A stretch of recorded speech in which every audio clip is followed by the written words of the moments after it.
my goal as a parent is to give my kids the environment that is most suitable for preparation for life, right? Like not comfort, whatever is that I've learned to be the best conditions to be successful for when I'm no longer there, right? And like that's your goal as a parent is just prepare them for when you're not there. Welcome to the Fuel Hunt Show. What's going on, Eagles? Welcome to the Fuel Hunt Show. I'm Joey. I'm joined, as always, by my cousin, my co-founder, Drew. And sitting to the left of me is one of the few, Pat Brady. I'm pumped to have you here, man. Welcome. Joey, thank you. Drew, thank you for having me. Long time coming. Oh, yeah. Excited to be here, man. Too long coming. So, Pat, you are a pro fighter, right? BKFC, PFL, Art of War champion. You're also a husband. You're a father. You're an entrepreneur. You check all the boxes of all the stuff we like to talk about when we're on the show. Right? Yeah, we have a lot to cover, dude. A lot to cover. We have a lot to cover. And we will. One of the things that I love about you that is so special from speaking personal experiences, I know a lot of people. I know a lot of people with a lot of stories. Yeah. But you are one of the people that I know closely that has a remarkable story of rebirth. Remarkable. Yeah, probably almost the most remarkable story of rebirth in my social circle. Thank you. I'm excited to dive into that today and how this podcast has to live up to a lot. All right, like you just wait till you come. I'm excited. So specifically, like when we go through your story, like two things, like how a higher power showed up, because that's one of the most remarkable things. To me about your story is there were like key decision. There were key points in your story where it seems as though a higher power showed up and bumped you back on a path or bumped somebody else in your path. So I want to cover that. And then, I'd also like to talk a little bit about how your sobriety shows up. And I don't want to say is balanced with, but shows up in those other areas of your life that we talked about as a fighter and as a father. And shows up and conflicts with. Exactly. Right. That's why I didn't want to say balanced. Because, exactly. So there's a lot of different places that I'm excited to take it today. Yeah. So you ready for this? All right. You ready? Okay. Story time with Pat Brady. Open book over here. You ready? Yeah. So why don't you take us back to what growing up was like, the role that sports or football played in growing up. What was home life like set the stage for what came later. Yeah, well, my family originated from Southwest Philly, right? So anybody who's familiar with the Philadelphia layout and what happens within those regions, Southwest was a pretty rough area, right? Like it could be compared to North Philly, right? And I took like 8 aunts, 6 uncles, right? Just a bunch of them, bunch of Irish, ticks running around, sucking the life out of everything around them. My family, they were all from Southwest, the Bradys, right? And when I was 4 or 5, we moved out to Collingdale, right? My stepdad, he brought my younger brother and I out to Collingdale, which wasn't far. Jersey? No, Collingdale was Delco. Delco. Yeah, Delco. Yeah. But it wasn't that far. It's Delaware County. But, we were just 10 minutes outside of Southwest Philly. Right? Yes. It was just another zip code, right? Was there something that prompted that, or was it? I'm not sure. Like we got to get out of here. Or, no, I'm not sure. Right, I was young, but like a lot of people at that time were doing it. Like there was a kind of a change of guard in those neighborhoods, right? And as rough as it was getting worse. And they got myself and my younger brother Lewis out of Southwest, and we moved up into Collingdale, not far, 10, 15 minutes away. Sure. But and even in that neighborhood of Collingdale, like it was rough, right? Like a bunch of kids, right? Like nobody was on their tablets hanging out, like playing Roblox, right? Like we were out in the streets playing capture, hockey, Bells football out. on the street, right? Like tackle football on the concrete. It was just like what we did, And that neighborhood, it was tough, right? Like we fought each other. Right? Like your friend, you could be punching each other in the face over, I shot you. No, you shot me. Yeah. Like, right? Bro, I mean, I feel like every neighborhood in Philly's got kind of the same similar story. I think varying degrees of the intensity of the fighting, but I feel like shit was going on at home. Yeah, for kids. Yeah, you know what I mean, like I know for me it was, for my friends. Oh, for sure. In North Philly and then the Northeast, things were going on at home, and like you went outside, you're playing freaking stickball, or you're playing wire ball or something. Something doesn't go your way. You're just gonna try to beat somebody's face in. Yeah, I mean, we weren't allowed to have big feelings back then. Like feel your feelings. I was like, let him out. Feelings didn't get turned on for me until later on in life. Exactly. Yeah. So I said to my wife, we were watching my son's baseball practice, and I was like, we would have never acted like that. Like in blue collar Philadelphia, like no kids acted out on the baseball field, like throwing their hats or helmets. Like my mom would have came on there and beat my ass, like was realistic, like as I did it. Like there was no temper tantrums we had. I feel like at home, like you said, like they got him from a long day's work, and they're like, "Don't piss me off. Get out of my face, or I'm gonna beat your ass." I wasn't allowed to sit on the couch. Right? When my stepdad, we heard his truck. Like if we were sitting on the couch, we got off of the couch and we sat on the floor. Like he would come in off the couch, right? Like it was that type of house. Yeah. And my brother and I we weren't called by our name. We were called boy. Right? Oh my God. He would just say boy. So like my brother, like if we were upstairs and he'd say, "Hey boy, get down here," we didn't know who he was talking to. Right? Like so it'd be boy, and that's. But you both moved probably. You're both like, all right, it's one of us. Let's go. We stood attention, and that neighborhood, it shaped my childhood, right? Like you said, seeing stuff at home. My mom, she's great today, right? But like she was younger, right? She's in her 30s. She's having fun. She came from a rough neighborhood. There was a lot going on. There was a lot of interference, right? Like a lot of distractions, and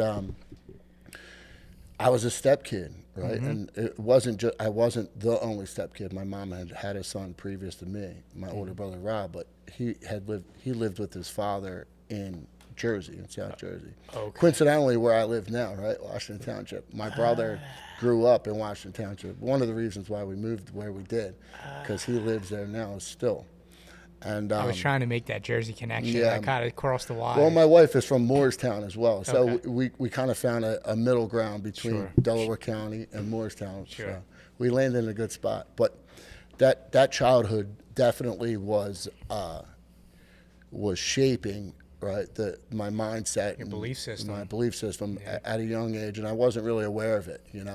I'm aware of it now, right? So I try to implement some of the lessons that I learned, right, as a kid for my kids now, right, because they don't have that. They don't have that upbringing right now. So I gotta the resistance and everything in the streets. You're saying, right? Yeah. There's a lot of little lessons, like what you don't say to someone, right? Like you didn't say the wrong, because there were consequences, right? You said something, you crossed some line. I remember, I've told this story before if anyone's ever heard it, but we were playing hockey and I got into a fight with this kid, Jimmy, that lived around the corner, and he just beat me pretty good. And I remember coming home and my face was busted up, and my stepdad was there, and he's like, what happened?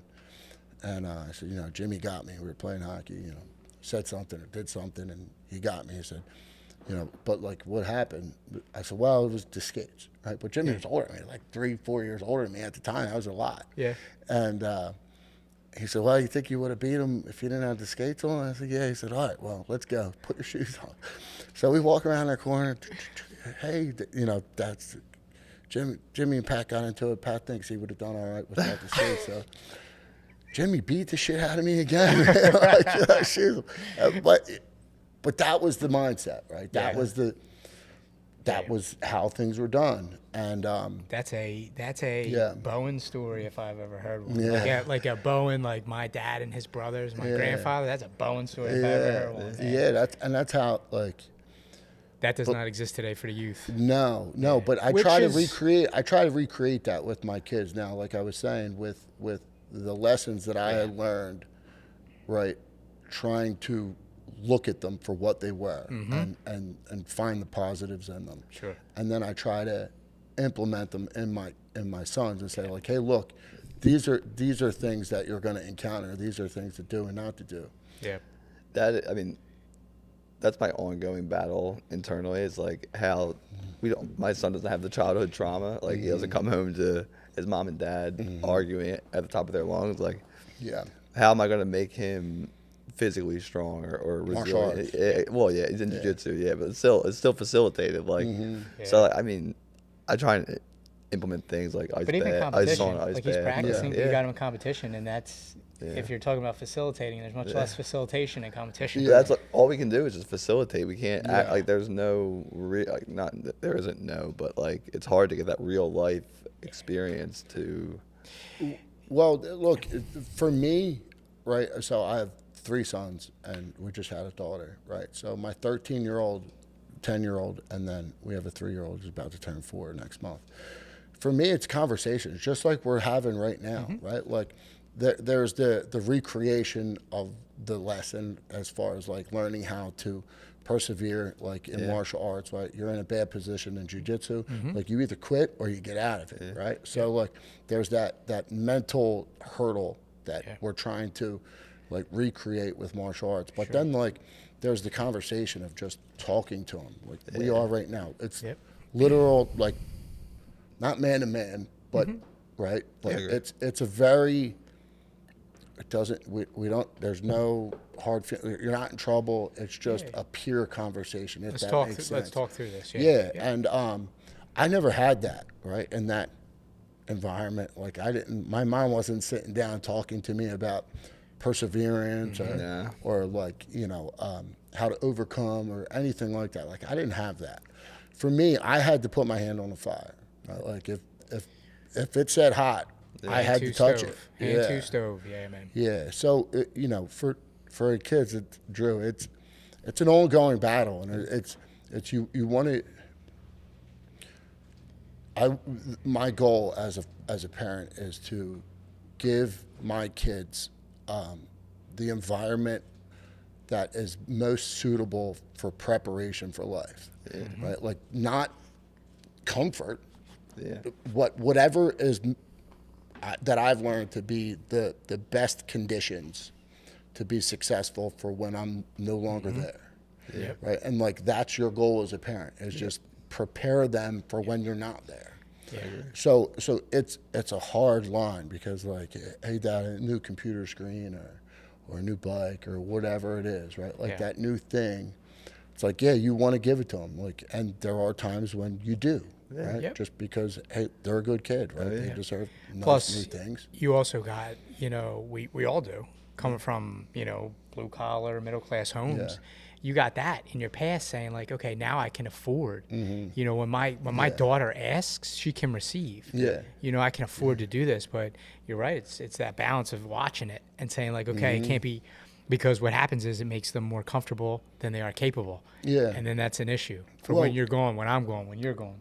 Absolutely. And what I found is what comes with that item, whatever the situation is, that I outright explain to them, look, dude, this thing was $500. Right. I want you to understand what I had to do for $500. Right. Like you need to understand. So there's been days when he's come to work with me, right? Like he's pushing the broom, cleaning up, running the shop vac, wiping the windows, whatever he's doing. So he sees it. He sees what's involved. It's like, all right, dude, now you made $100 today. Everything you did in those 8 hours, you made $100, right? Now take that and multiply it times 5. That's what you need to do to get that item. Like that's what's involved. Just this way, he doesn't get an item and he thinks like it appeared out of nowhere, right? Because he needs to be able to make that relation between item and work and how it was earned, how it came to fruition.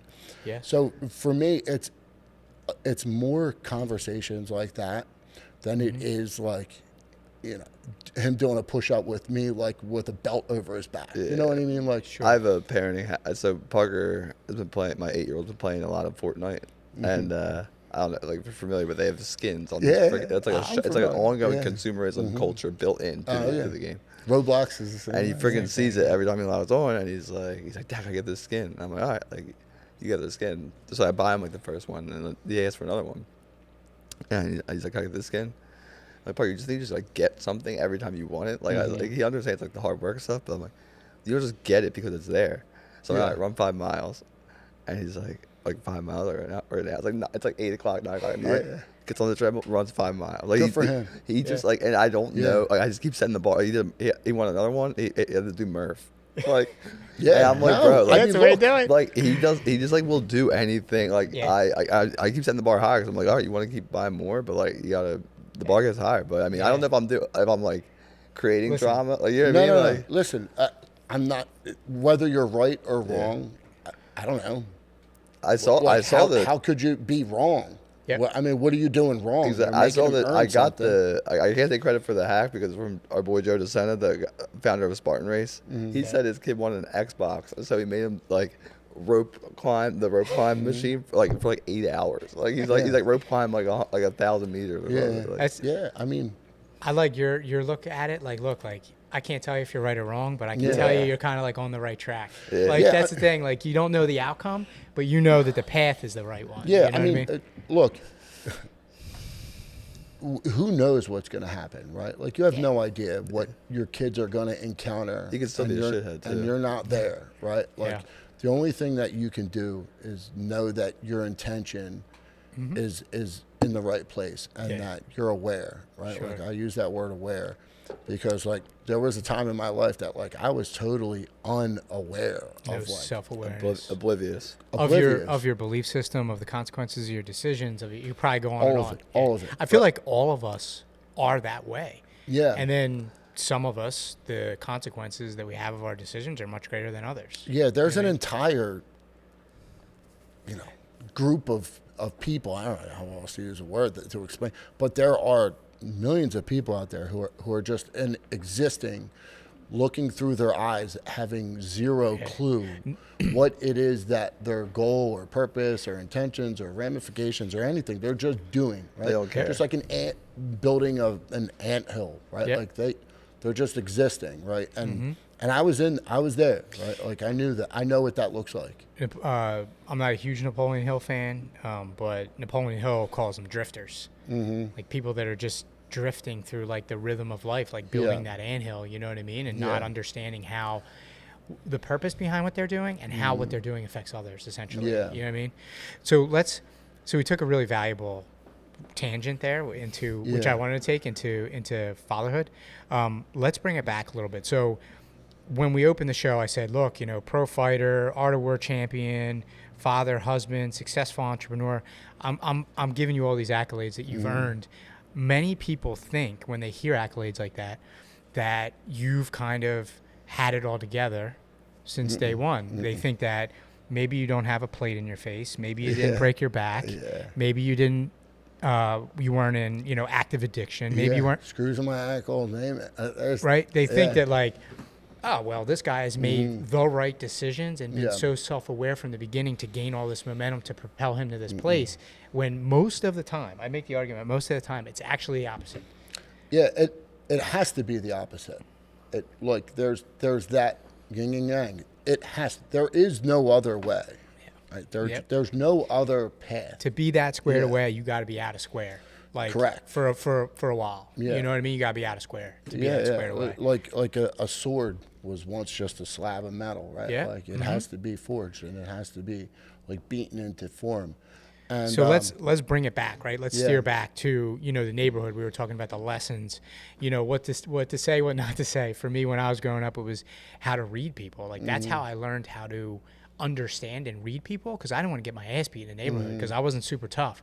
So when I walked to school in the morning with kids, I had to read if their dad beat their ass before we left the house. I had to read them and look at them, their body language, their posture, because I knew then if I said the wrong thing, I was going to get a beating, right? So like you learn those lessons. We're recreating them for our kids. How did those lessons that you were learning in that neighborhood at the time, how did they start to manifest in your life? Well, I don't know that when I was encountering those types of situations that I was as aware as to what was going on. I don't think I really became aware as to what was going on in my childhood till right? I got sober at 32 years old, right? Like, so a lot of what was going on, I was a drifter, right? Like I was just existing, and I don't know that I was really capable of reading a room, right? Like I knew that there was right and wrong, and I knew that I was doing a lot of wrong, but I was always rationalizing it. So like as a kid, you know, I was getting in trouble a lot in school, right? We had these things called think sheets, right? That if you broke a rule, you would get a think sheet, and then you'd have to you'd have to write down what you did wrong, what you would do different, right, and what you're going to do, whatever the setup was, right? So Yeah. it's a think sheet, right? Not bad So idea. I Wait, would what put- age is this when you're I mean, getting the think elementary sheets? school, Oh, elementary school, okay. right? Like 1st through 6th grade, right? Yeah. Middle school was 7th and 8th, right? We had these, Harris Elementary, we had these think sheets, right? So, In theory, not a bad practice. yeah. So I was getting them all the time, right? Like dumb shit, right? Taking a pencil, throwing it into the drop ceiling. Stupid, right? Also or fun. you know, making was a fun at the paperclip time. chain, right? Or like lassoing it on my buddy's head from across the room. Right? Just dumb stuff. That like it's an interruption, right? Like it's a distraction. The kid's trying to learn, right? Yep. This is and I'm over here being, you know, me. And so I would get these things called think sheets, and you had to get them signed by a parent, and then bring it back to school. And my mom was signing them, but like she didn't give a shit, right? Like it was just. Here, You're like, this get looks like out good of here. homework. Yeah, There I'm you gonna go. go smoke some weed now, right? Yeah. And the teachers picked up on that, like nothing was happening, right? Like nothing's changing. And then they said, "We want your stepdad to sign it now." Really? Yeah. I started having to get his signature, and he kept the. Did you try to forge it first or no? No, 'cause you- yeah, well. You know, I wasn't that smart. Well, you also said that you were kind of rationalizing your wrong, so you probably figured like, yeah. You know, so my stepdad, he was a landscaper during the day, and then he worked at Fitzgerald Mercy Hospital at night, environmental services. So he would work pretty much all day, right? And he had this journal, this marble notebook that he would write, like his lawns that he cut and how much they were. And when I would get a think sheet that he had to sign, he would write in his book a time, right? He would put like 1 minute, 30 seconds. And then at the end of the month, he would add up the time. And it was me and him in the basement, right? And whatever bullshit my little brother was up to. And it was like, that's it. You're getting a whooping. Yeah. And my mom would yell down, "Don't hit him in the head. Don't hit him in the head." But like, that's where I learned. That takes it to a new level. It's not like just getting your ass beat. Yeah. We've all gotten our ass beat here as kids. Yeah. That's like you got a clock running Oh, down. dude, Is it like a fist or is it like a Well, a so smack? that was the thing. He would say like don't, if you tell your mom I hit you in the head, like it's gonna get worse. Now, I don't ever specifically remember a closed fist, but they felt like it, right? Like, but they were beatings, and my brother and I, we learned to like split up in the basement because he could only get one of us at a time. Yeah. Right? He had this old white turnstile. Yeah, the that timer, was the like kitchen on- timer. Yeah, ding, and then you knew your time was up. So like my brother and I would like communicate from across the room. You're like 10 seconds over. Like, what do you got? Like, because we both had our own timer. Yeah, because it was different, right? So I could never do that to my son, right? Yeah. Like, I just couldn't. No. Like, is that like basement did our thing, parents not yeah. love us? Like, is that? Nah, I think they were doing the best with the manual that they had, man. And they just didn't get it. Right? There was no. Listen, there was Plus, they no had their own Dr. shit Phil. that- There was no they had their fucking own Dr. shit that Phil. they were dealing Yeah, with, you know what I exactly. mean? Like he was probably had the shit kicked out of him Yeah. when he was good. And look, like he's no longer with us, right? Like he overdosed, right? Like he died alone on a couch on one of his friends' couches, right? Like, I'm sorry. well, I mean, look, I went my way, right? He went his way. He made his choices and hurt people all around him. So those were the choices he made. Yeah. So, you know, I don't. Are you ever grateful for like? Of course, Yeah. every lick I took, I'm grateful for, right? And not that to jump around a lot, but we're kind of setting the stage as to like what brought me down the wrong path that I was on. Yeah. Right. And like me seeing these types of behaviors and thinking that they were normal, right? Yep. Like not knowing any better, and going back to to reading a room, like I was on tilt all the time. So I didn't know like if I was reading a room or like what I was always heightened sense of awareness, right? So like hypervigilant. Yeah. So, you know, these types of things, right? Like where I get my name, the brick from, right? The story, like he bopped me with a brick, right? Or just talking back. And to go back to your question, Drew, like as a part of my sobriety, right? You have to kind of be grateful for everything that you have, right? And if you're okay with the way that you are now, you have to be grateful for everything the way that it went. Yeah. Right? Like you have to be aware that if one item changes, it changes the dynamic of everything after it, therefore changing who I am now. And if I'm okay with who I am now, then what's the matter with what happened in the past? Like, it's hard to have that reflection sometimes, though. Like have that, like when you're kind of in the rough of it or going through the hard time, it's kind of hard to have that perspective. When you're going through it at that time. Yeah. Now, when I go through things that what I might consider hard times, right, like which aren't, right, that's just, to me, I recognize it as a pity party now. Yeah. You know what I mean? It's like, dude, what are you talking about? Like, you're upset because you have too much work? Yeah. Right? Yeah, Like, of you're course. upset because you don't have enough time to prep for a fight, or you're upset because, you know, your wife's busting your chops because you need to spend more time with the kids because you're either training too much or you're working too much or whatever that dynamic is, right? Like, but ultimately, like, that's not something to be upset about, right? Like, that's just a pity party. And like, it sounds silly. It's for me, my easiest go-to, right? Like if I want to snap out of whatever pity party I'm having for myself or whatever situation I'm deeming difficult or not difficult, it's a cheap, easy bailout. Is I just picture myself a parent sitting in CHOP somewhere, and all that parent wants is for their kid to not be going through what they're going through. Right? Like, they don't care about money. They don't care about a fight at Wells Fargo.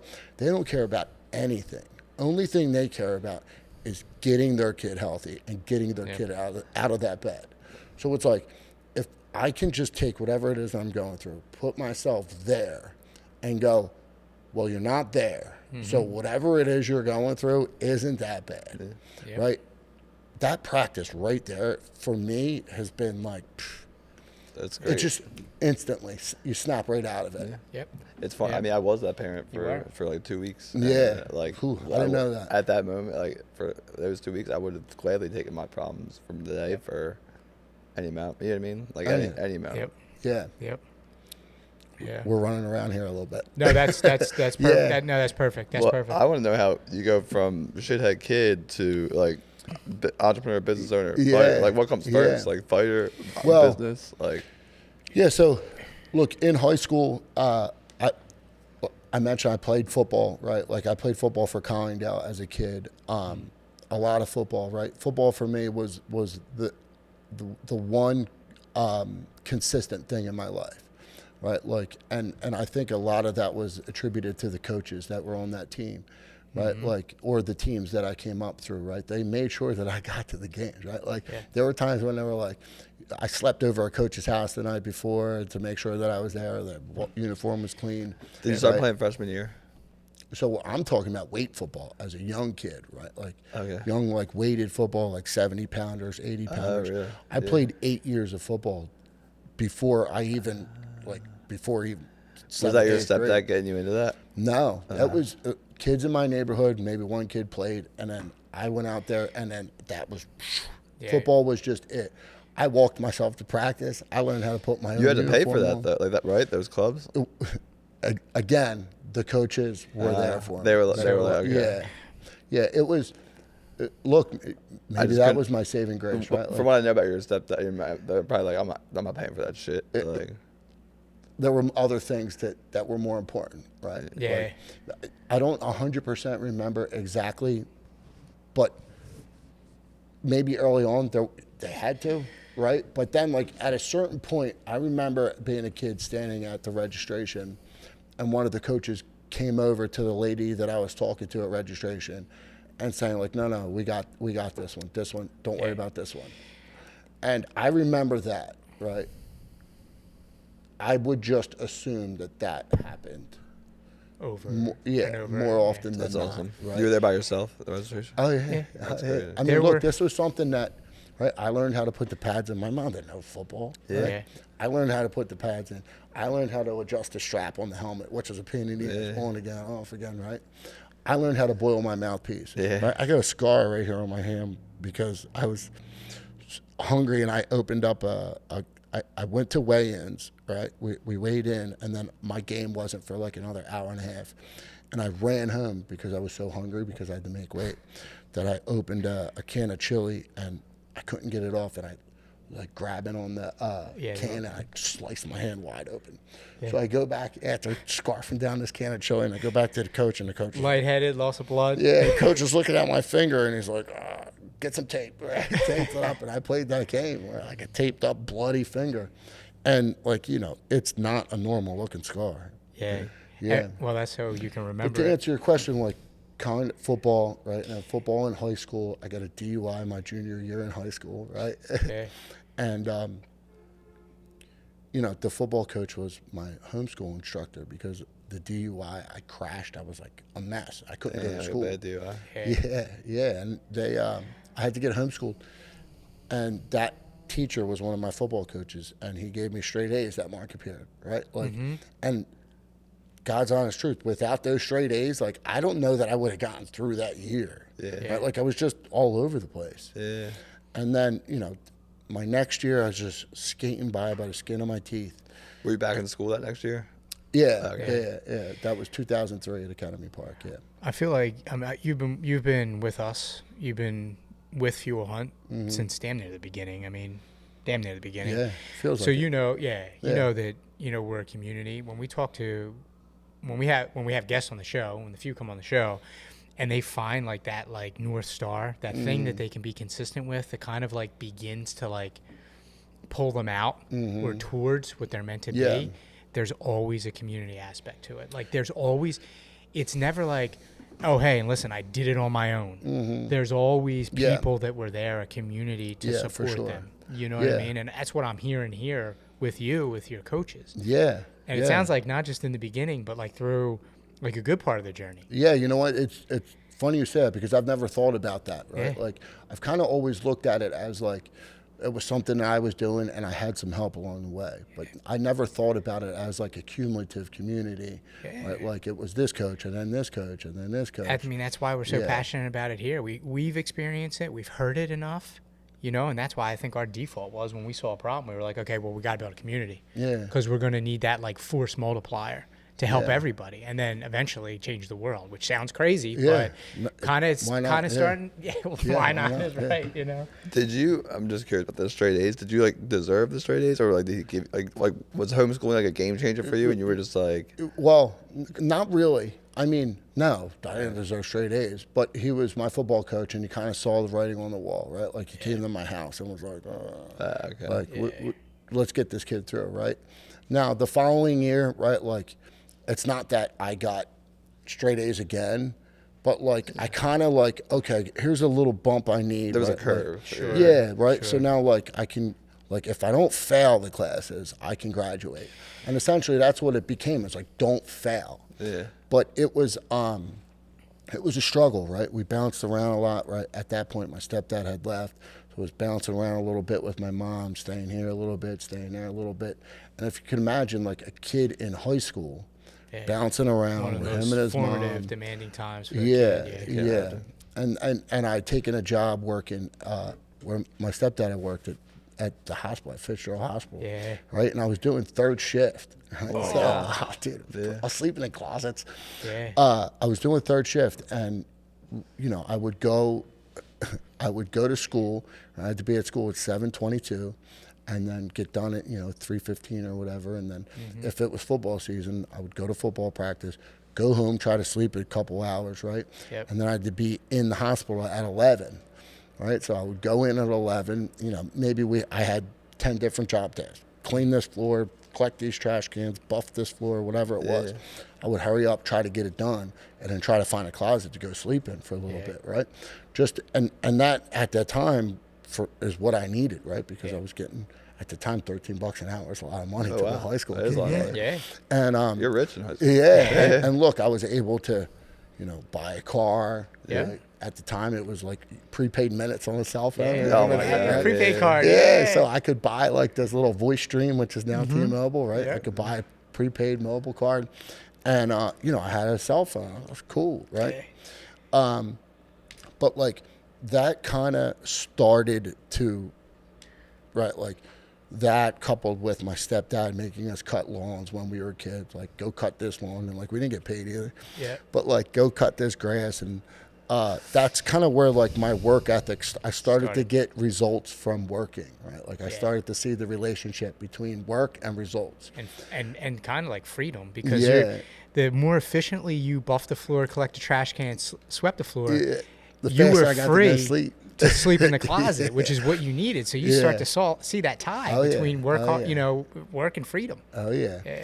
yeah. So that transitioned me into college, right? I had to take some prerequisite classes at Delaware County, and then I ended up going to Widener, right, where I played football at Widener. Oh, really? And that was where. What position? So- what Middle position did you play? linebacker. Okay. Yeah, you middle gave me- linebacker, Yeah. Yeah. So during the high school experience, Mm-hmm. I gotta imagine at some point, you alluded to like smoking a little weed or something, but Yeah. I gotta imagine during high school, at some point, alcohol came on the scene. Oh yeah, yeah. Well, you got the DUI. Yeah. I got a DUI. Yeah, right. Like we didn't really do Because drugs. you're grinding, Yeah. you're playing football, you're working the jobs, but are you drinking during this? And then Yeah. I mean, look, on the weekends we went and drank in the woods, right? Yeah. Like I had a car. Like that means I don't know Yep. if kids still do that. Do you know if there's like keg I don't parties, think like they kegs do. in the I woods think are they still do a like thing? basement shit now. I don't. Yeah, I don't. I I'm haven't- I I'm not haven't there heard yet. that. I'll tell you what. I'll tell you in a couple of years. When My brother's just started his freshman year in college. I don't think he ever did a keg in the woods. Like, Yeah, we did beer balls. Yeah, we Yeah, did beer balls, The yeah. pump always broke, and we always had to cut the thing open and get the cup in it. But yeah, I mean, look, the drinking was a part of high school, right? We didn't really do drugs, right? Because we never really had enough money. I think that's one of the things that I think people like a misconception with like the areas, like areas of Philly areas, like it's like alcohol, weed. Like there's not a ton of, or at least when we were growing up, there wasn't a ton of like drugs. Like that was suburban shit. Mm-hmm. Yeah, You know what I mean? Yeah, for sure. Like, and that was like the richer kids had money for ecstasy and stuff like that. a lot of I went to school, high school in the suburbs, and a lot of the kids that are like passed on, they're dead today. Like they're from that area, and they would go down to, they would travel down to Kensington and buy the stuff. Yeah. Yeah. I mean, I've had friends that passed away, right? So I gotta imagine that like at some point alcohol hit. I mean, I don't know. Maybe the DUI was just like a bad night, or Well, no, it was always a bad night. Yeah. I went to an after prom party up the mountains. It wasn't even my prom, right? And a girl invited me up there, and I was Classic. chasing tail, right? Classic. So I went up there, and there was a group of kids there that I had butted heads with in a previous situation, and they got me, right? They got me good, and I got jumped, and then I tried to drive home, and I passed out from loss of blood, right? Because they that's where the titanium plate, my orbital, comes from. Yep. Right, and I got cracked with a pool cue in the face, and well. yeah. Did you know they were going to be there? Well, I knew they were there, but I didn't give a shit. You know what I mean? You didn't think anything was going to happen? Yeah. Say that again? You didn't think anything was going to happen? No, I guess not. No, or nor did I care. Yeah. Or, Yeah. Dude, I sniffed Yeah. it. Yeah, I'm chasing You're one still- thing only, bro. I'm chasing. Yeah, you I'm got chasing the target almighty, fixation. right? Like, yeah, exactly. So it's I was on the hunt, Yeah. right? And It applies to all areas Yeah, of it life. does. It applies to all areas. Well, yeah, and So you get jumped. You're like, okay, I got to get out of here. But I'm imagining. Yeah. I know a little bit of the story, so I'm leading you a little bit, full Yeah, transparency. all But good. you're busted up, I'm busted up pretty and good. you're drunk. And I'm drunk. Yeah, and a lot of it is blurry. I don't remember all of it, but I remember moments of it. And I remember the girls that I was with, like leading me to the car, right? Like opening the door and like, get in the car, closing the door, get out of here, right? Like, get out of here. And I remember I had a gold Nokia phone, right, with the faceplate, the removable faceplate. I remember it, Sean. And I remember like trying to like look at it with one eye with the neon green lighting up, right? And I'd called my girlfriend Jill at the time, and I was trying to like say whatever it was, and she had told me later on that she was hysterical crying because like she could tell that something was wrong. But this is where I encountered my higher power for the first time. And I didn't recognize it then, but I know it now as my first meeting with my higher power, because I drove home and I was up Talmenting Trails, and I hit a tree in the middle of I was gonna say nothing around. There's nothing around it. Nothing anywhere. And I'm imagining this isn't 9 p.m. at night. This is it's whatever time. 3 o'clock in the morning. Yeah, early hours.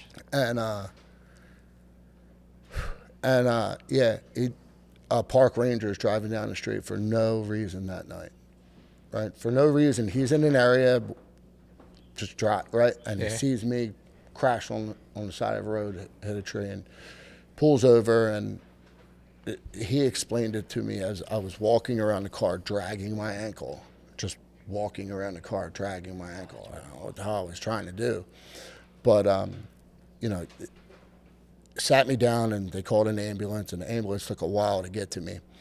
And the ambulance, the EMT said, like, this kid's gonna die, and you can't really see it that well, but there's a scar that starts up here and runs all the way across my face, all the way across my face, and across right here. And I didn't completely sever, but there's a vein artery that runs down here that was punctured, that was pulsating, and and the EMT's like, this kid's not going to make it.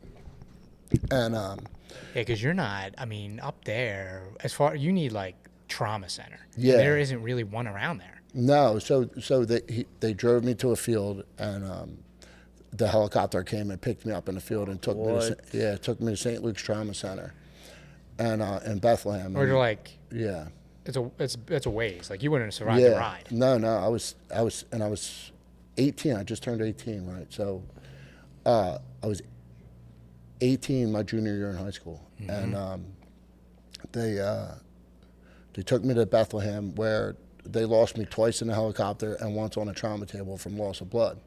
I coded, and I don't remember any of it, right? Like, I remember a little bit about the helicopter ride. I think I remember cracking a joke because 9/11 had like just happened. Yeah. And like, you're out of it. I think I remember kind of cracking a joke about being in a helicopter, like just these little glimpses of memories. And they bring me to St. Luke's, and they call my mom that night, and they told her, we have your son's body here. Right, the chaplain called her, and he's like, we have your son's body here, and that's the only information I have, is that your son is here, and I'm not quite sure if it's his body or he's here or what, but this is all I'm able to get through to. And so my mom drives up to the mountains not knowing if I'm alive or dead. And that was the first time that I had felt the ramifications of drinking, right? Like, that was the first time that when I had gotten negative results, right? Like, we got drinking in the woods, the cops would show up, you'd run, you scuff your knee or something like that. I gotta imagine those type of experiences, you're thinking like, this is how life goes, like, this is how you do life. Yeah. Like, those experiences, but this experience was so far off the path that you're kind of like, hey, well, this isn't the way things are supposed to be. You would think that light would go off, right? You would think that light would go off, but the craziness that was my life, and the chaos of like my mom moving here and going here, this, that, and the other, like, it was so chaotic that like something of that nature's okay, right? Like, this is what we're doing, right? I was always in fights. I was always busted up, right? It was just always something, right? Yeah. And so like, while this was traumatic, obviously, I didn't really register it as super traumatic until later, right? Like, but that that was the first time that it was like art, right? But then like I think I look back and I go, well, without that, maybe I would have failed out my junior year. Yep. Maybe I fell out my junior year. I don't graduate high school ever. Maybe I graduated high school ever. I'm doing this. So like, goes back to the gratitude sucked, thing. Yeah, while that sucked, it was necessary. Right? Yeah, like, as a part of it, right? Yeah. And so I guess that's what. So that you know, bringing it back in and getting back on the path, like that's why you were homeschooled that year. That's why you had the football coach. That's you know, being your teacher. That's why you got the straight A's. That's why you came back. It's a part of the journey. Yeah. So did you straighten up after that? No, no. I got another 2 DUIs. Actually. Oh my God! Both car crashes. Yeah, both car crashes. Was that one? That was my first DUI, first car crash. Right. Was that second one as bad?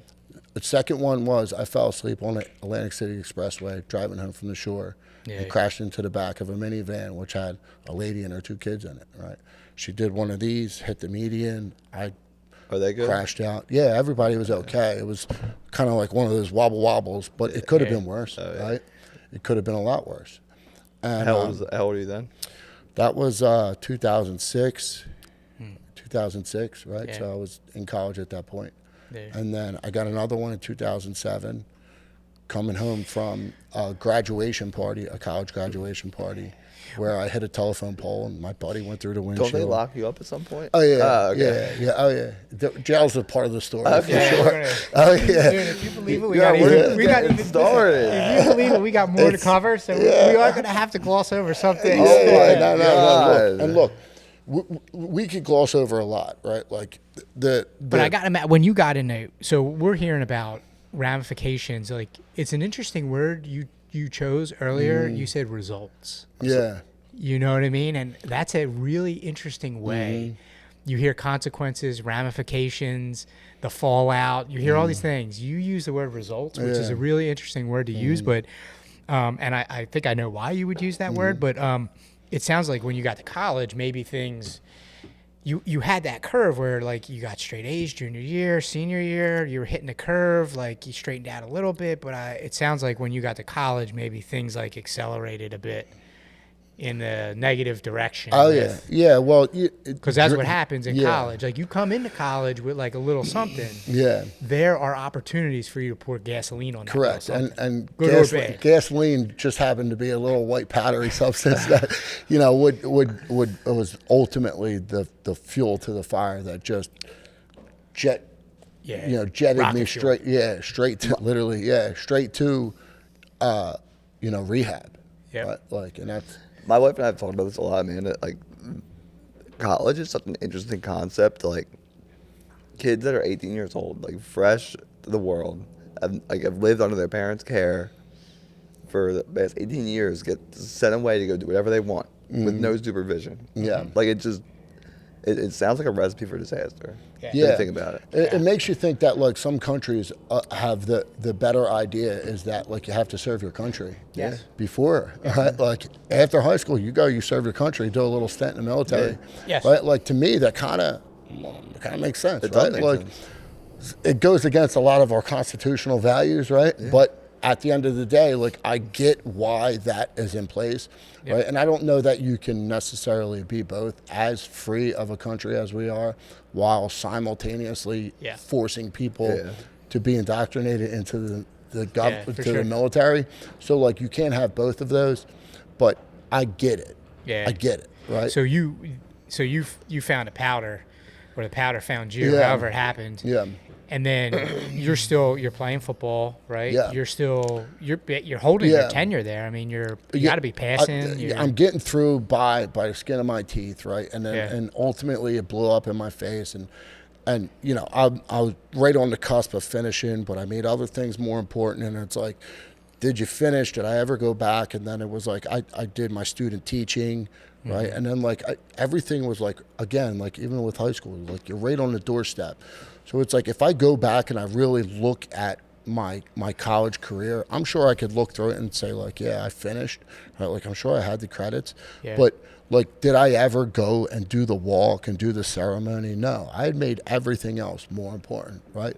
So like, yeah, I went through all of the years. Right. I went to all the parties. I played all the football games. But like I was never really there, right? Like in spirit. And like I look back at some of the friendships and relationships that I'd made at that time, and it was like, it was all based off of like what it is that I wanted to do. You know what I mean? And it was, none of it was really genuine in the sense of like a mutual for others. Yeah, exactly. Like where I'm doing stuff, it was all about me. Yeah, I was gonna all say, when about you me. say like I made other things more important, Yeah. it was really you. Oh yeah, for sure. Yeah, super selfish. Yeah. Super selfish. Which yeah. is part of the journey. Yeah. No matter for how, sure, 100%. no matter who you are, no matter how dark it is, no matter how, like at some point in the journey, that's what it is for you. Yeah. Yeah. really- So if we want to gloss over, right, like the next turning point would be 2016 at 32, right? Like, so I went through the college, and then that mentality of me just kind of continued, right? And then I took my first hostage, which was my wife, which is a term that we use in AA, is taking hostages, right? Yeah. I took my first hostage. I as got a my little wife. nervously first. Yeah, I was like that one, "This right? is Yeah. crazy, but Yeah, you know, but that's what you refer to it as when you're that type of person, right? Like This is taking hostage. so. I want to make sure we don't miss one of the higher power moments, as I understand it. Yeah. When do you break your back? Yeah, so I break my back. Is that after you take your first hostage? No, I was married to her at the time. Okay. Right? Yeah, so I fell off. I want to make sure we don't miss that. Yeah. So that was, right, so looking back, I can see that my higher power was with me that night on the side of the road. I wasn't aware that there was something else at play in my life until I fell off the roof and I broke my back. And and how everything played out from that point on was... Were you working at the time when you fell off the roof? Yeah. So I was working for a builder and doing something on the roof, and I fell off the roof and I broke my back, right? Ambulance comes, brings me. They had to do thoracic fusion on my back, where they fused 4 vertebrae, right? They put 8 screws and 2 rods in my back. Yeah. How old are you? 31, right? 31. It was the year before I went to rehab, right? So 2015, 14, 15, that range. And you're partying. Sorry to cut you off, but like this whole from partying from college to 32. Yeah, I wouldn't call it partying, man. I would like just in the dark, right? It was dark stuff. It was like that over everything else, right? Like, and even like I'd gotten married, had a wedding, right? Had a child, right? Had 2 kids at that point, right? My oldest and my middle son, Liam. But like, it was always the most important thing, right? Drinking and drugs were always more important than anything else. Like, if we're going to the wedding, I'm making sure I have what I need at the, like, whatever it is that we're doing. Was it a thing on like weeknights? Like, was it like every day? It of course it trickled into weeknights. Especially if I got a big tax return or something, it was 3 weeks, right? That was the mindset, right? Yeah. So I fall off a roof, I break my back, and I'm in the hospital. And previous to that job, I was working for a restoration company, and I met a good friend who's still a good friend to this day, Jerry. And Jerry had gotten sober, and you know he was working. We were working together, we partied together, and Jerry had disappeared one day and went to rehab, right, and came back a different person. And Jerry and I parted ways because I got fired from that job, right? So I hadn't seen Jerry in a long time. And my wife was driving to the hospital. I'd broken my back. And my wife at the time and Jerry were driving down the road opposite of each other. And their mirrors collided, right? Like their mirrors hit each other, right? So Jerry pulls over, my wife pulls over, and they recognize each other and they know each other. I get choked up whenever I talk about this, but so they're talking on the side of the road, and my wife explains to Jerry that where she was headed, and she was flustered, and she was apologetic. And that night, Jerry showed up at the hospital because he knew it was going to get bad. Right? He knew me, He knew what I was like, and he knew that me breaking my back, it was only going to get worse. As an introduction to other substances, along with the pain. Because you get the... Yeah, and he knew exactly what was going to happen and how bad it was going to get. And is Jerry your age? Jerry's a little bit older than me. A little bit older. Yeah, okay. a little bit older than me. Okay. But so you hadn't seen him, I gotta imagine, for years. Yeah, it had been years. It had been years since I've seen Jerry. At Wild. that point. Crazy. Yeah. And he shows up at the hospital for no reason, just no reason at all. And he just offered his hand out to help. Mm-hmm. You know, he didn't have to help me. He just wanted to. And I feel like he called me every day for weeks. Called me every day for weeks. I gotta imagine you're in the bed for a while, Yeah, man. It's not like you I didn't was go in laid for up. like outpatient. Yeah, I like was you were laid laid up for a while. Yeah, I was laid up. And Jerry was there. And I remember he said to me, come to a meeting with me, come to a meeting. He was always asking me to come to meetings with him. Yeah. And you know, I wasn't ready. I didn't want to, right? So there was the final straw. My wife had left me, and just were you recovered from the back? Not break fully, yet? not fully, but as you can imagine, it was so a nightmare of a lifestyle. Another point where, you know, you had a community, albeit a small one, and Jerry come to your side and say, I'm here for you. It sounds like he didn't come into that room and say, yo, Pat, you got to clean up, you know, come to this meeting, you got to work the program, he was just like, look, I'm here for you. Correct. I'm going to check in on you. I'm going to let you talk this through with me. Yeah, it's and then at some point he said, yeah, it's important to understand that, like, you don't come to somebody, you don't offer help to somebody as inferior to as superior to them. Mm-hmm. You have to come to them as your equal, right? Mm-hmm. Like, hey, look, what you're going through, I went through it, right? Like, I've been there. You have to be able to relate, and that's what he was just doing. He was just relating, and he. How long? Sorry. Yeah. How long was the recovery for the back break? I was out of work for 2 months, and then when I went back to work, I was just light duty and just, you know, and it was. So in that 2 months, your wife decided to leave you. Before, after that, over the course of like 6-7 months, it got chaotic. And she leaves, she takes the kids. And then a night of absolute mayhem in cars. I'm drinking and driving, trying to hook up with my buddy's girlfriend. It was just a nightmare of a night. And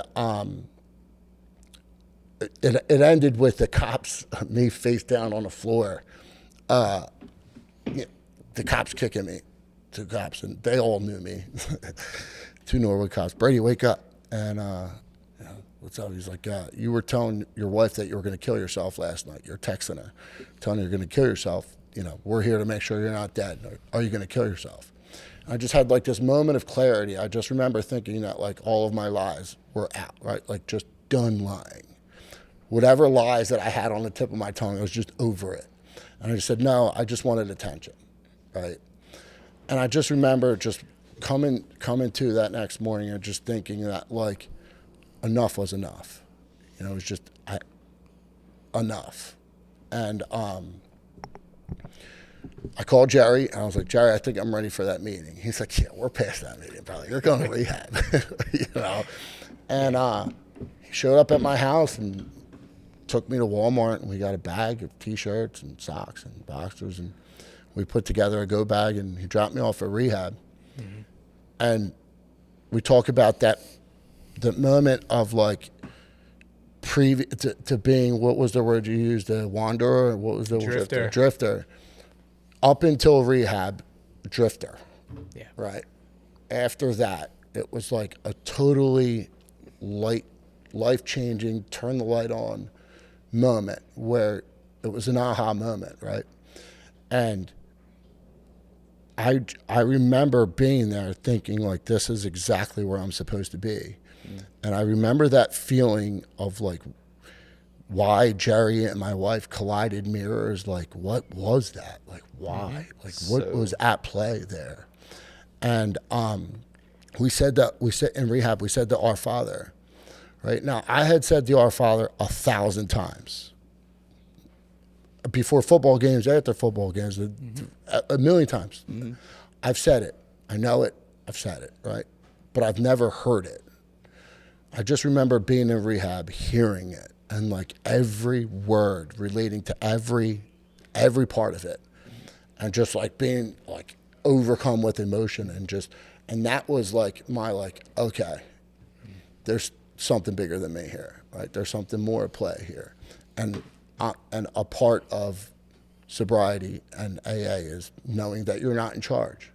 Right? Like, it's not your show, it's God's show, right? And if you participate in what he thinks you should be doing, then life goes well, right? And since then, man, it's just been straight up, right? Like, it's just been, I mean, look, there's been moments when like things didn't go my way, or like I fell off track, or I lost sight a little bit, but it's never been down, right? It's always been this, and then maybe I leveled out a little bit, and then and it's not like by accident. You know what I mean? It's not by accident. It was all by design. It was all part of the plan, and it was all a part of God's plan and not mine. So that's the idea, is just continue on with what, right, you can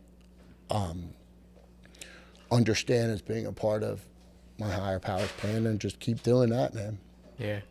Like, even like being here on this podcast, it's like, do I really want to like divulge my most inner like fuck ups, like dude, you're doing coke, right? Like all of these different things. It's like, does any man really want to just purge all of his mistakes? It's like, no.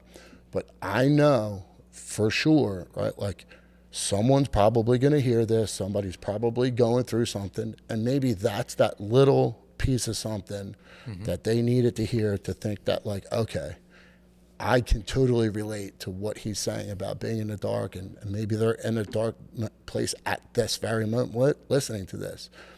And they can hear that there's a way out, right? So like, for me, it's like, this is what I got to do. It is what it is, right? Like, it's even like a lot of the messages we write for the feed, our social media page, and put out to the community. People message us and they're like, thank you so much, I needed this saved me. And it's like, there are a lot of times just us speaking to ourselves, our inner dialogue, and things that give us the push we need to get through the day, or reminders we need. And it's like, you don't realize how one thing that's so small to you could be so big to someone else. I am personally living, breathing proof, because I don't know if you remember, but back in the day, after you did Josh's show, JT's show, I texted you and I was like, bro, you sharing your journey has, you know, I was already like kind of messing around with wanting to be sober. And I had made a bunch of mistakes up to that point, and I was already messing around with it. And you sharing your story, and this is before a lot of who you are now, the accomplishments and everything. You just having the courage to speak on it inspired me. You know, along with Josh, JT from Consequence of Habit, inspired me to eventually get sober.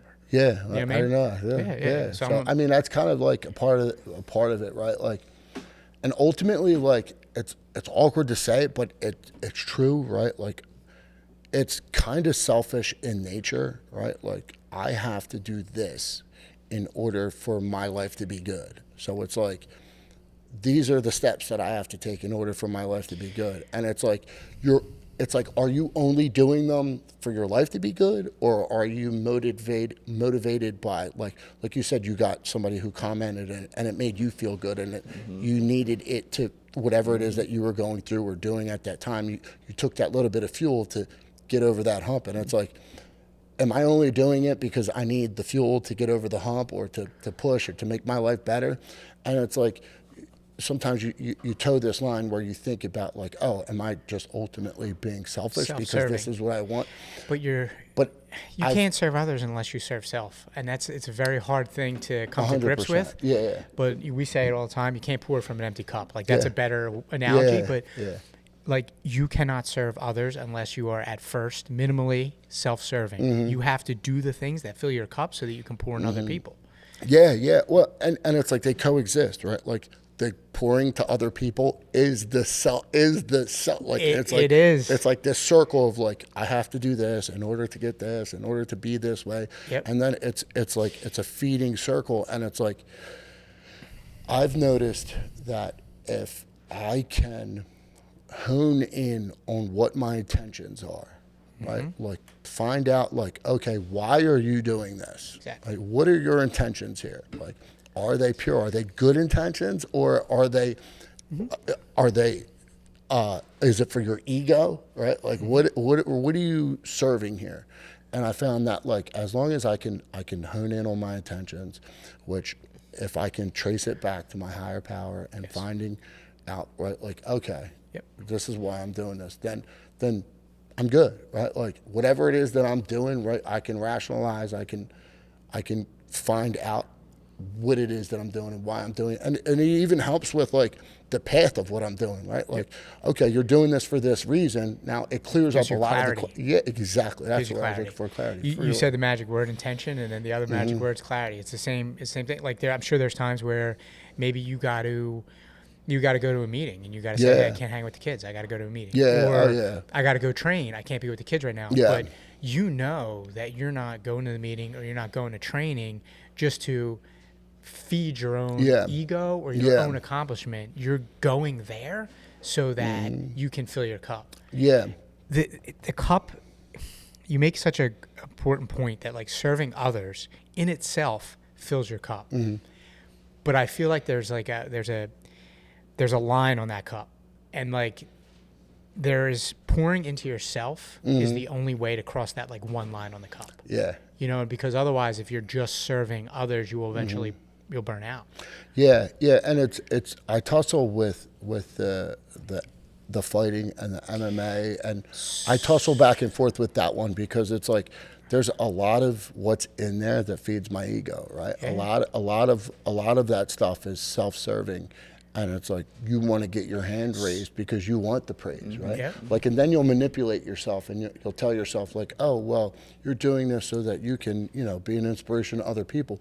But really, you just want your hand raised so that everyone can pat you on the back and tell you did a good job, right? Like, so like there's a hard like introspective look there that like it's hard. Listen, that is probably one of the like.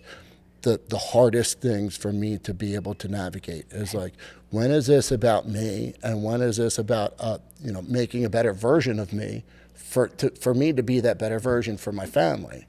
But the lights are on now, so you're now having that moment, and you're saying with intention you're doing that audit because the lights are on. You know, I like that's that what word audit. So that's what I was alluding to in the beginning of the show, where I was like struggling for the word of like balance and sobriety or whatever, because what you do now, right, as a pro fighter and a pro entrepreneur, because you're not like, you're doing big business, right? Pro in both of those arenas, like they're to a degree, you need to be selfish. You need to be self-serving to a degree to be successful in both of those areas.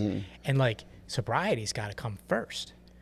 So now you got like that, you got the fact that these things require you to be not selfless sometimes, but then you're serving others because also sobriety asks you to serve others, right? To do what's best. It's part of it. So you've got like this crazy, the way I see it, like this crazy push and pull going on, not just like once a quarter, like every fucking day. It's every day. It's I use this analogy as like, I call it my pie, right? Like it's I have a pie. It's apple, berry, whatever kind of pie you want to call it, right? You like your sweets too, bro. So I know that. It's a problem. It's actually in the big book. Listen, alcoholics and sugars, and there's a correlation between children and carbohydrates and sugar intake and actual alcoholism and the reward system that your brain builds when it gets sugar and it rewards. But not to jump away on that one, because we could talk about that one.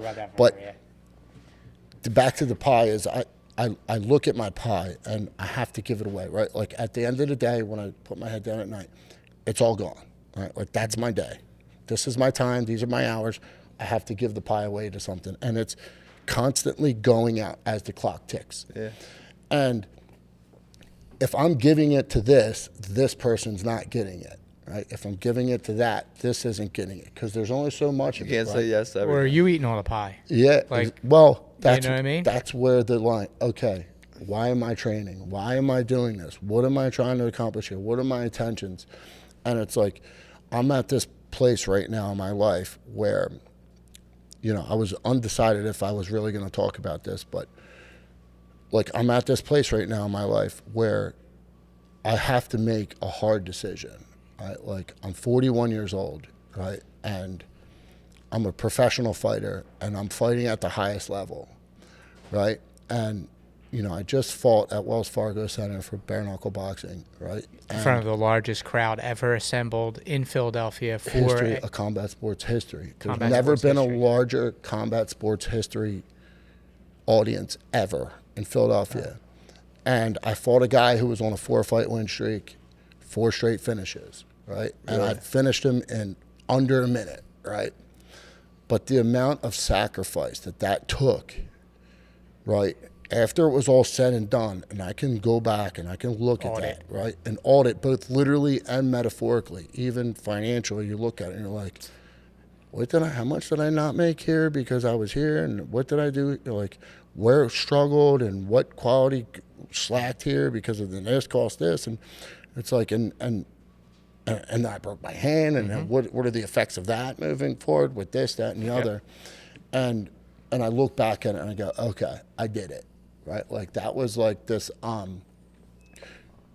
moment that like every combat sports person has like this image of, like getting his hands raised and everybody, all eyes are on him, and plus like you're at home, man. I'm at home, and like that's the moment that like you're laying in bed thinking about having, right? Yes. And I got it, and I had it. It's the vision. Yeah, exactly. And there's son there too. Yeah, that's cool. Yeah. Both of my boys were there, my 13-year-old and my 10-year-old. And like it was magical, right? Yeah. And like I had to sacrifice a lot. There was a lot of people who didn't get pie for that to happen.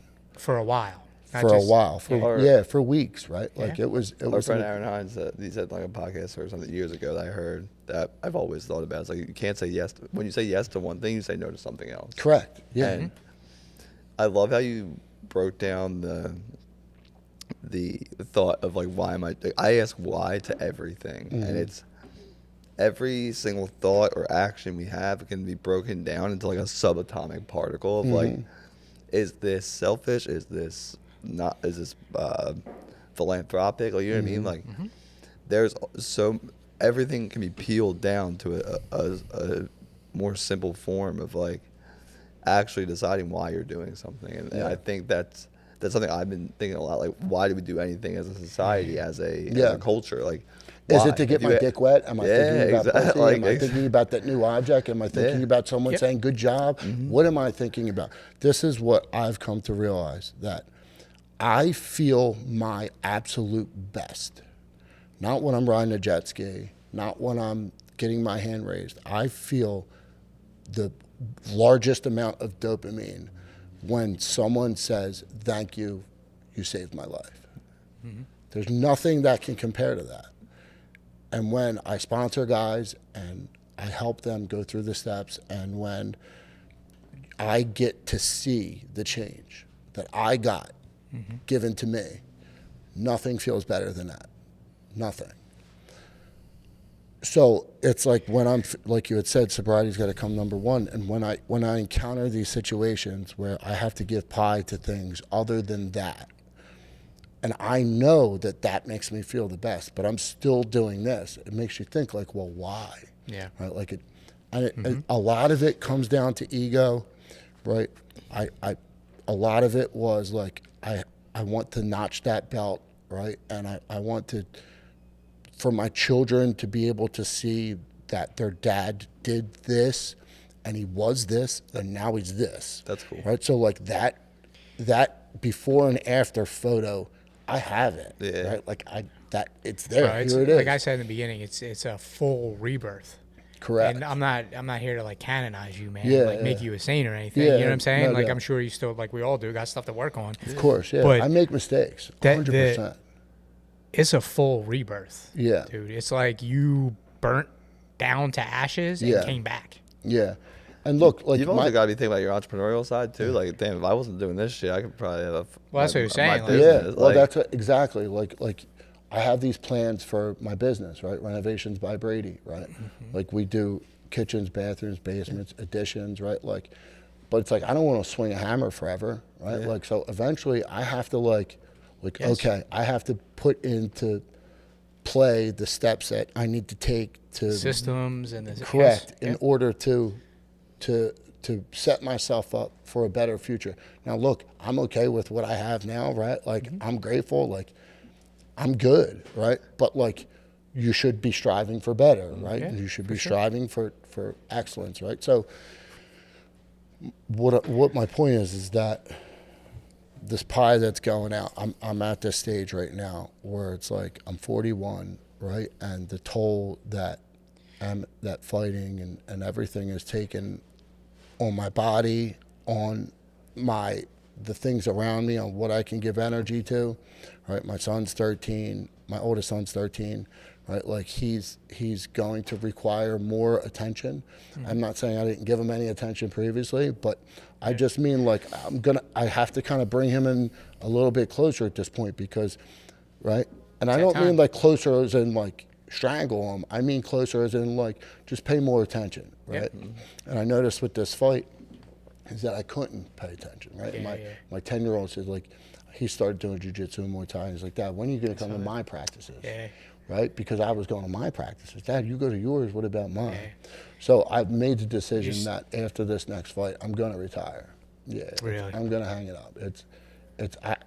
It's time, right? Yeah. Like it's time. I think I'm going to do one more MMA fight, right, for Art of War, and I'm going to make sure it's a tough one, right? Like, because I want to do that, you know, and Can I ask why you want to do the Art of War fight? I mean, you just kind of had like the fucking pinnacle of your career. Like, yeah. I mean, look, it's where I started. Right? Title defense. I'm the heavyweight champ, right? Mike and Deb Bickings have been great to me, right? And as has Dave Feldman, right? Like he's been great to me too, man. That guy's been. I could call him right now for advice and on something, and he'll spend 20 minutes on guys. Aces. The guy's the fucking president, right? Like he's the king, right? Like, and he takes my phone calls, right? Yeah. So, like, I'm forever grateful to these people. I just have to look at, again, the pie. I have to make a decision based on, do I want to go fight in Atlantic City in front of 20,000 people at Boardwalk Hall, or do I want to be the main event for Art of War, where when I come out of the cage, I can give all my friends and family a hug, right? Kiss my kids, and like, I couldn't do that at Wells Fargo, right? Like, I couldn't go out and see my kids and like have that moment. Yeah. You know, so it's like I have to make, because I know that eventually the decisions that I'm making are going to be for me, right? And they're not going to be for the people around me, and they're going to be ego in its purest form, and that only ends with like me on my back, stiff as a board, with my hands up, right? Like, what are we talking about? Like, I've had these visions of like fighting for the bare knuckle heavyweight championship, and it's like, yeah, I would love to do that, but then you think, like, at what expense? Yeah. Sure. At what expense? Yeah. Right? They're brutal. They're brutal fights, man.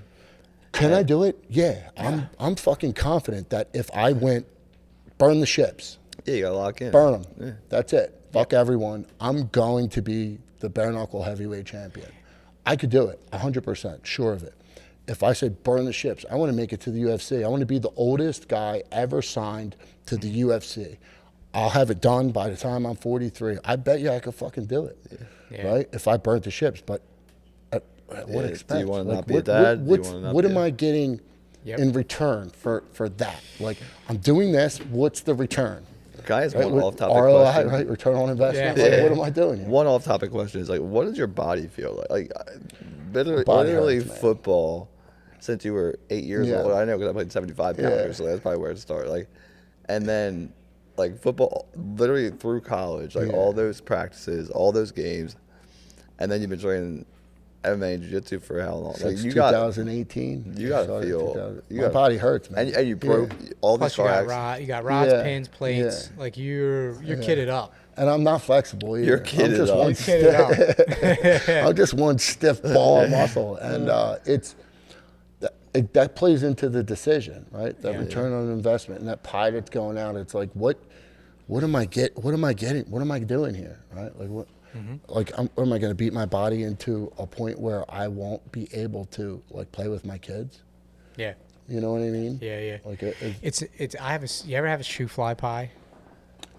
wait, what's in it again? It's like I've heard it. molasses kind of. Okay, yeah. I have like a similar pie analogy, but it seems like you're at a point now where again the lights are on, and your level of awareness, you're like, okay, I gotta look at the ingredients in this pie. Like it's deeper now than just me divvying up the pie. Now it's like I gotta look at the ingredients inside because the pie is always going to be there. You gotta split up.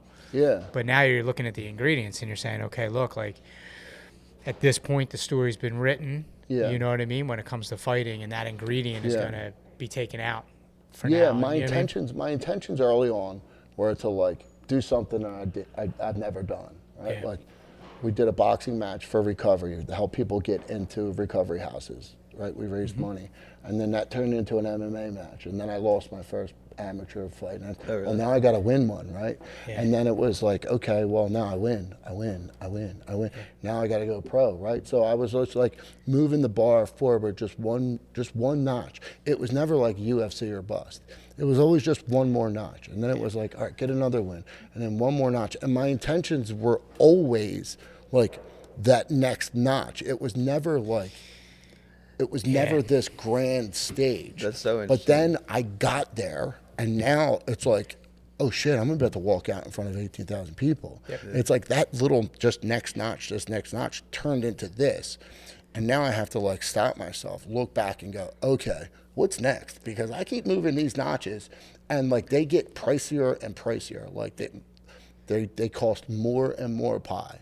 Yeah. And it's, I'm not there. I have a daughter, right? Mm-hmm. Like, and I can't be the dad who's like, you know, who can't have a softball catch with his daughter. Like, yes. I want to be able to train jiu-jitsu with my son without like really being banged up, right? Yep. Like sure. a Chuck Liddell, like, you know what I mean? Yeah. Like, I don't want to do that. Plus, I mean, you know, in the sports that you're fighting in too, like the physicality is one thing, but you know, there's also a mental component to it as well. Sure. As you start chasing that heavyweight, you know, title, like you don't know what could happen. So the lights are on, man. Like the light switch is on, the intention is there. Like you're making decisions. I think this is not to cut you off. But like another thing that the few struggle with as well is like Amanda was just saying something to me this morning about it. It's like, at what point do you like stop and reflect and be like, okay, like I'm actually doing great things here, rather than because we accomplish something, and then we move the bar forward. Yeah, and I do it too. Like literally a fault. It's like I'm never. I want to never satisfied, and like not even sound cliche, but it's like a problem for me. Like it's like I just never take a second to be like, okay, we actually did something great. It's like, okay, we need to keep doing more. Yeah. For me, like those types of moments, right? Like where you want more and more and more. Like that's where I tap into the power of being grateful, right? Like and just really hone in on that and think that, oh shit, I was sleeping on the floor of my buddy's basement on an air mattress that was half inflated next to his cat litter box, and was waking up to like crusty eyeballs, like a bloody nose, and like his cat flinging fucking litter on me. You know, no pillows, like my hoodie balled up.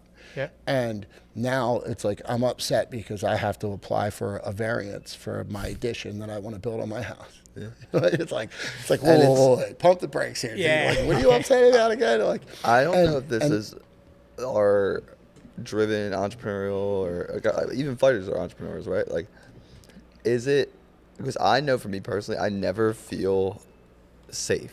Like, I feel like at any moment, my wife said to me, she's like, because she's a business owner as well. And I was like, I feel like the rug could just be pulled out from us any day. And she's like, I never feel like that. And I was like, yeah, that's because I am the one thinking like that. I don't know if like we all think like that or. Well, not to judge you but what's your relationship with a higher power? Probably not good enough. Yeah. To me, that says like I say it is, right? Yeah. Like I believe that like the universe is conspiring for me. I put all the positive energy towards the universe, and like I'm like, please, like. Yeah, to me, faith is that God has a plan. It's better than mine, and I'm going to be okay, no matter what. I definitely have not surrendered like that. I truly haven't. It's funny you use the word surrender. Yeah, I for respect. sure. That's amazing. Like, you know what I mean? That you can like articulate. I truly like. I can see it in your eyes like, when you say like you believe that shit, and like you operate your life on this, believing that. But I almost feel like no one's got my back, and I have to do it all. You know what I mean? It's not. It's not perfect. It's never perfect. You always have these moments that are based on fear, like always. Have them all the time. Yeah. But it's seeing the moment, recognizing it, and addressing it, right? Like having those tools, having a prayer, saying the serenity prayer, having something in your tool belt, right? Like you're in a bad position in jiu-jitsu, I'd grab a Kimura grip, right? Like whatever it is, like you have to have this tool to get you out of that moment. And then you're on the other side of it, and you're like, okay, that's what I'm having like a serious like moment right now. Like Did you see? I always say the universe is conspiring for me. Like it's like I truly like I say it right. I believe the universe is like working for me, but I've never truly just given up and like It's surrendered for like to use that word again. Like I've never. Like apparently I'm not doing it right because I haven't felt like that. You know what I mean? That true like taking care, like that your higher power is taking care of you. Because I don't know if I ever felt that. Yeah, no, listen, it's not easy. It's not like this it's not this overall presence of like you're good, right? Like it's this, but you feel like someone's got your back. Correct. Yes. Absolutely. I don't like. Yeah. I mean, I don't want to speak that out in the universe, like, but I don't know if I have that feeling right now. Yeah. It's just it's having faith that, right? It's having what we call a conscious contact with your higher power. Conscious contact with your higher power. Like, there's been times when like I was going through whatever it is that I was going through, right? Like I burned down relationships with friends. I've hurt people. I've done stuff in sobriety that I'm not proud of, right? And then you find yourself in this place where you're like, oh shit, I haven't been in contact with God in a long time. Right? Like, no, I haven't drank. No, I haven't gotten high. But like, I'm not with God right now. I'm not walking with him. And then like, you put these things into place where it's like, before I even get out of bed, my knees hit the ground. Right, like my feet don't even hit the ground. Right, like there's things that I have to do sometimes to put myself in a place to where I don't have those fleeting thoughts, because those fleeting thoughts turn into this, and it's an escalator. Yeah. Right, and it's just the next thing you know, it's like, oh, poor me, I'm gonna just go to the bar and have a couple beers. Yep. Right? Yep. Like Cascades. Yeah, well, because to me, drinking... That's a slippery slope there, Pat. Yeah, well, seriously, though, but for me, drinking and drugging was never my problem. It was always my solution, right? Yep. Like, I was always the problem, right? The problem was always me. Yeah. The solution was always what I turned to numb it or to get rid of it. I always thought that was the problem, but I noticed that there's been times in my life when I wasn't drinking and drugging. Now I still had problems, right? Because I was creating this kind of chaos situation because I'm used to chaos, right? Like, so, like your hat says, conditioned. Like, my mind will put me back there. Like, it's why I've noticed, like, why do I love fighting so much? Like, what is it about getting in that cage and shutting that door? You have no fucking clue what's going to happen. No clue. No prayers are going to save you at that time. Like, nothing's going to save you from that guy trying to kill you, right? Because that's what he's trying to do. We're recreating murder here, right? So he's going to try to kill me. I'm in this chaos situation that I put myself in, right? Like, through some, like, whatever, self-manipulation, and now I'm here, right? And I got addicted to it, right? And they're just moving that notch, and I find myself in a place now where it's like, all right, dude, you got to check it. It's time. Yep. You know what I mean? And maybe this is your moment where you're like, shit, man, I got to check this, and I got to develop a conscious contact. And it doesn't have to be Jesus. It doesn't have to be Buddha. It could be anybody. That's the important thing. Like, I feel like for me, like I'm not where Pat is yet, but I'm on the path. Like, I held on to that, to Faith Not Fear for a long time. Like, we released a bunch of gear, Faith Not Fear, choosing faith over fear. And you said it perfectly. There's like those moments where you feel that fear and you feel like you're alone and you're not, someone's not walking with you. And that's the moment where you need that thing, that tool that you have to change course. You know what I mean? And do the opposite thing, because the fear's pulling you one way. And like, I'm not where he is. I'm not where Pat is, but like I am, maybe I'm a little further along than you are on that journey. But you, like that, when we brought that messaging to the community and released that gear, you saw what it did to the community. That resonated heavy because everybody's there. You know, this is like, you know, I feel like I have, and this is like a super deep thought, but like I have faith, but I don't know if I believe yet. You know what I mean? Like it's like, and I know one has come before the other, but like it's like, I guess it's what I'm lacking. This like is the journey, though. Man. So there's a saying for that, right? When you come in the rooms, is fake it until you make it. Right? No, seriously. Fake it until you make it. Like, just believe in, just tell yourself you believe in it, even if you don't, right? Like, just read, do this, do that, just fake it until you make it. And then I had a moment in rehab. I didn't have to fake it till I make it for very long. I had that moment when I read, right? When I read the Our Father. There will be a moment, right? When you, oh, okay, I get it. You're like, oh, he's got like that. Our Father, you just, I can't explain. You were like, it. that's when you were like, oh, like God's got me. Whether I believed in God or not, I did after that point. Right? The God's got me. That all comes with conscious contact. That comes with literature. That comes with and a clear conscience to the higher power. Like all the things in the world, they're throwing up roadblocks and they're gumming up that clear path of consciousness to the higher power. At least that's the way I look at it. And I never, so I'm like, over a year and 4 months into being sober, right?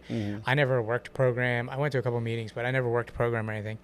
So you're going to have to tell me, but like in the program, like it's not Jesus. It's not, there's no actual label on the higher power or the God. Yeah, like it's a higher power as you see him, right? It's as you describe him. And that comes with, it comes with going through the steps, right? It comes with these moments with yourself and with another man, right? When he's explaining to you what he went through, his experiences, and then you share this moment of, a bonding moment where you can relate to one another, and it has to be a lot of that, right? It has to be with a lot of hearing, but like the fake it until you make it comes with like, oh, well, that's what that means. And then, oh, well, then when this happened to me, like I said to you earlier, like a lot of the stuff that had happened to me in my life, I didn't realize what it was until I realized what it was. I didn't know that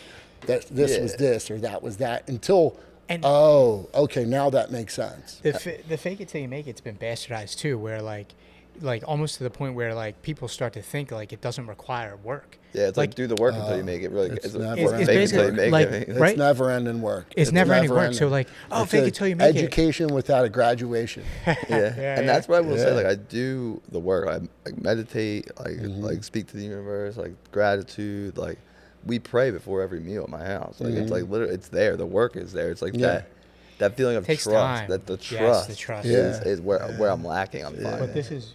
And it sounds silly, and you probably don't look at it. You could tell Pat trusts. Yeah, like, he's like, you can see it in his eyes. I think, listen, got the most beautiful eyes I've ever seen. Some of it I think has to come from pain, man.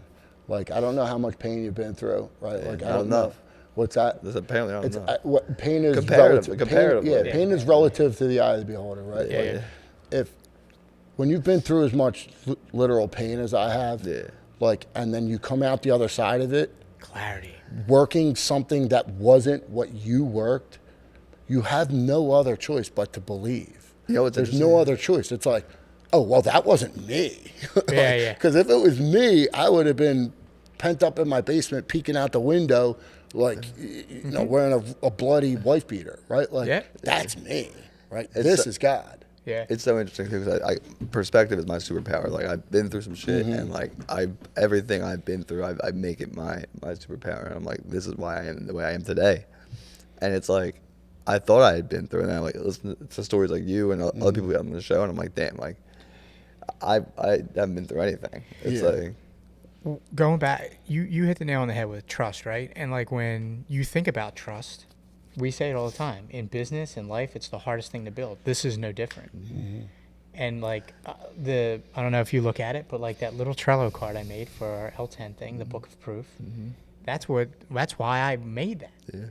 Because I'm like, there are signs as you move throughout your day. Now you've had some remarkable signs, right, in your life, but there are signs as you move throughout your day that are building blocks of trust, the trust that you need to realize that you're not in this alone. But you have to, the light's got to be bright enough. You got to be aware enough. The intention needs to be there for you to recognize the trust. And it's a journey, man. Yeah, for sure. And, it's a journey. Look, like I said, I've burned some bridges, man. I've made some tremendous mistakes, things that I'm not proud of.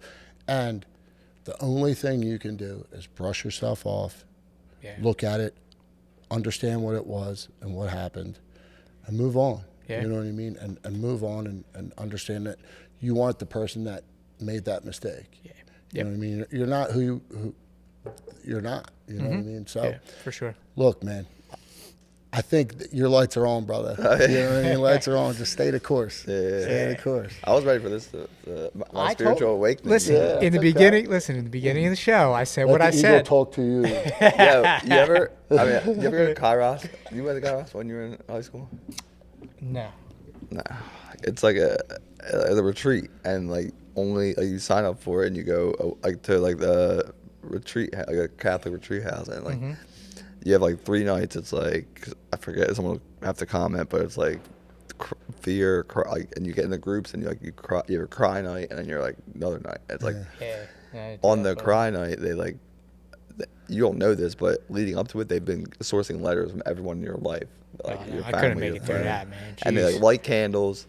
And they read these letters aloud to like everyone. There's like 100 people there. How'd you have to do that? I didn't have to do that. Dude, everyone that went to Catholic school like knows about this. I don't know how you know. Well, there's like 10 years difference between us. Maybe that's a new thing. I don't know. Well, anyway, so I thought that would Sounds be my spiritual awakening. Like I've had like, but I'm realizing now. Well, you're ready. You're ready when you're ready. I lack trust. Well, you say you read, but like a lot of it is in things that I've read that I'm like, okay, that makes sense. It's like you can't expect to learn jujitsu by not being on the mats, right? You can't expect to have this faith or this trust without trying the move, right? Like if you can saying you do it.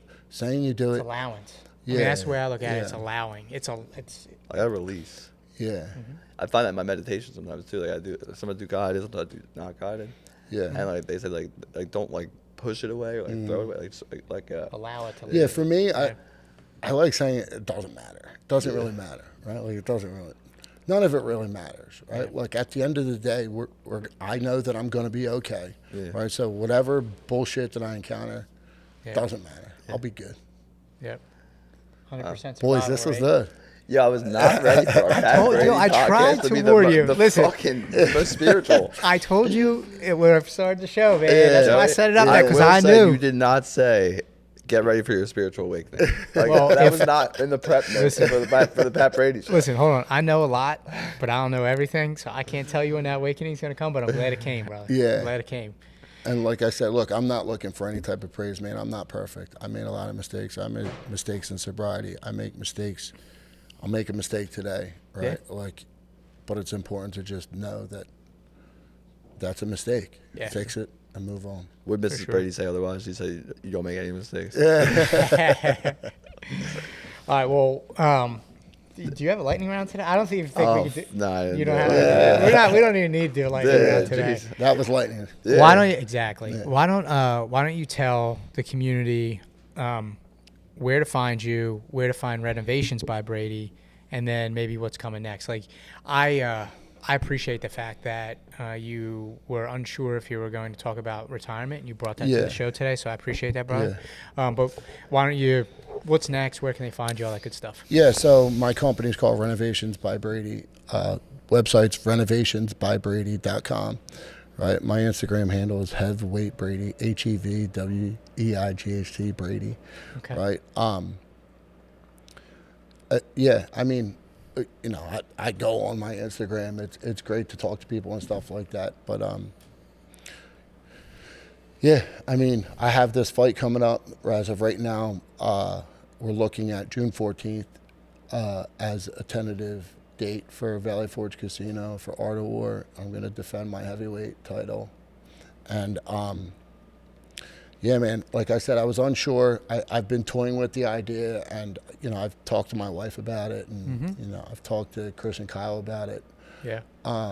And, you know, it's something that sometimes you need to say something in order to lock it in. Yeah. Right? Like, you got to put it out there into the universe in order for you to really stick to it, because, like, there's something inside me that says, like, no, come on, one more. But, like, me saying this, right, like, and me putting it out there and me putting that energy out there, and people, you know, people are going to come to me, and, you know, Yes. it's going to be a topic discussed after this, right? And not too many people really know about it. So me just speaking it into existence, I know myself, I'm People are going to hold you accountable. Yeah, and I think my wife and my kids will be happy as well. Yeah. So will you get in the gi after retirement then? Sure, why not? I'll wear them. Yeah. Who knows where, you know? Yeah, then you're going a lot of places out there. Yeah. It's true. Yeah. I was gonna say maybe we could IBJJF run. Yeah. Not any contact. Power- Let the beast, Power let the Kimura. competitive beast out. You let Power the- Kimura, dude. We don't want to unlock that beast. Maybe we'll wait Power until after Americana. I'm 45, though, when I no longer think MMA is an option. Because if I start to let that competition beast out, you know, I might think that I can squeeze one more fight. Yeah, in there it's like every Masters time. Plus. You're going to go through, you're going to run through Masters. Yeah. Masters Well, I've been Plus through- at that. yeah. You're Is gonna there above Master at 45? I'm assuming so, dude. Executive, I think. Maybe. I think it is. Executive. I think I'm executive. Yeah. I think I'm executive. That's funny. Well, thank you for coming on the show. Boys, brother. thanks for I knew what was going to happen today, and I was like super pumped about it. So thank Yeah. you for coming on the show. We gotta talk. We have some business talks. Thank you for playing a prep. part. Yeah. Yeah, thank you for playing a part in not just being like a excellent model of rebirth in our community, in the Fuel Hunt community, but also for me in my journey when I decided to get sober. Appreciate So, that. Thanks thank for you, having me, brother. guys. Yeah. Any closing thoughts? Nah, dude. A lot of thoughts. Yeah. No words. All right, I'll leave, good. I'll leave That's it to you good. with a reminder. Always choose hard work over handouts. Always choose effort over entitlement. Remember, no one owns you. No one owes you. You're one of the few. Now let's hunt.